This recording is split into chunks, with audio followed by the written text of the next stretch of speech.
গাজীপুরের শ্রীপুরে উপজেলা যুবদলের যুগ্ম আহ্বায়কের নেতৃত্বে বন বিভাগের রেঞ্জ কর্মকর্তার কার্যালয়ে হামলা ভাঙচুর লুটপাটের ঘটনা ঘটেছে। এ সময় লাঞ্ছিত করা হয়েছে সহকারী বন সংরক্ষণ নাসিমা আক্তারকে। বৃহস্পতিবার দুপুর 1টার দিকে এমন ঘটনা ঘটেছে উপজেলার রাজবাড়ী ইউনিয়নের রাজেন্দ্রপুর বন বিভাগের রেঞ্জ কর্মকর্তার কার্যালয়ে। জানা যায়, দুপুর 1টার দিকে শ্রীপুর উপজেলা যুবদলের যুগ্ম আহ্বায়ক মশিউর রহমান লিটনের নেতৃত্বে প্রায় শতাধিক হামলাকারীরা রেঞ্জ কর্মকর্তার কার্যালয়ে হামলা চালায়। এ সময় কার্যালয়ে জানালার গ্লাস, আসবাবপত্র, মোটরসাইকেল সহ রেঞ্জ কর্মকর্তার ব্যবহৃত ল্যাপটপ ও ভাঙচুর করা হয়। এছাড়াও বন কর্মকর্তার আবাসিক ভবনেও হামলা চালিয়ে লুটপাট করা হয়।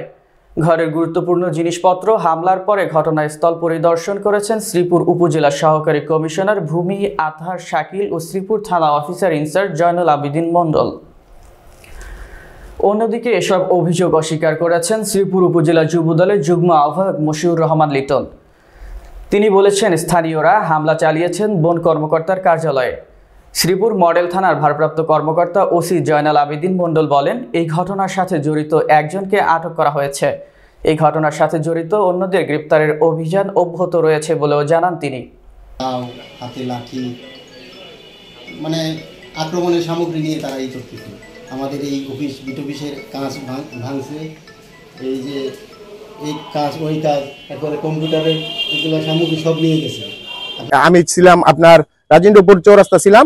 আমি খবর পাইলাম যে মানে এখানে যারা লোকজন আছে ওনারা আসছে, কিন্তু আমার বাজারে একটি লোক যদি এসে থাকে সেটার দায় আমি নিব। যদি আমার বাজারে লোক না এসে থাকে, আমি নিজে ওই ঘটনায় উপস্থিতি না হয়ে থাকি। ওনার সাথে আমি দীর্ঘ আপনার 1 মাস আগে আসছিলাম, যেন বলছিলাম যে আমার মানে বাজারে আমি নতুন সভাপতি হয়েছি, এখানে একটা ইনকাম মানে টাকা আছে, আমি বাজারে রাস্তা করতে চাই, এটা 35 বছরের পুরানো বাজার। তখন উনি আমাকে বললো যে না, দেওয়া যাবে না। ঠিক আছে, আমি চলে গেলাম। আমার আর মানে মানে রাস্তা যে আমার করতে হবে এরকম কোনো কথা না। আসলে আমি আপনাকে মানে স্পষ্ট এখানে দাঁড়ায় বলতেছি, আমার পাশে মসজিদ আছে, আমি এই ব্যাপারে জানি না। ঠিক আছে।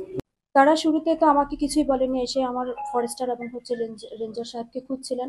তো তাদের সাথে আমি বারবার ঠান্ডা করার চেষ্টা করছিলাম। পরে তাদের সাথে আমি যখন কথা বললাম, তাদের বক্তব্য যে আমরা তাদের নামে কেন মামলা দিয়েছি, কেন আমরা তাদের সাথে সমন্বয় না করে এই মামলাগুলো দিয়েছি, সেটা তাদের বক্তব্য।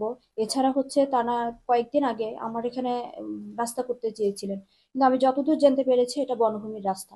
তো বনভূমির জায়গায় আমি তো আসলে রাস্তা করতে দিতে পারি না, এটা আসলে আমার এখতিয়ার নেই। এটা এই জন্য আমি তাকে পরামর্শ দিয়েছিলাম যে আপনারা আমার ঊর্ধ্বতন কর্তৃপক্ষের ওখানে যান, আশা করি ওনারা একটা সুরাহা দিতে পারেন।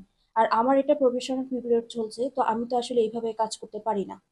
আইনগত ব্যবস্থা বলতে, যেহেতু একটা সরকারি অফিস হামলা করেছে, রাষ্ট্রকে আসলে এভাবে আঘাত করেছে, তো সেই ক্ষেত্রে আমাদের যে শ্রীপুর থানার ওসি মহোদয় আছেন, তারা যদি এ ব্যাপারে কোনো ব্যবস্থা নিতে পারেন, এটা তো আসলে একটা আইনগত প্রক্রিয়াতেও তো যাওয়া দরকার বা যাওয়া উচিত বলে আমি মনে করি।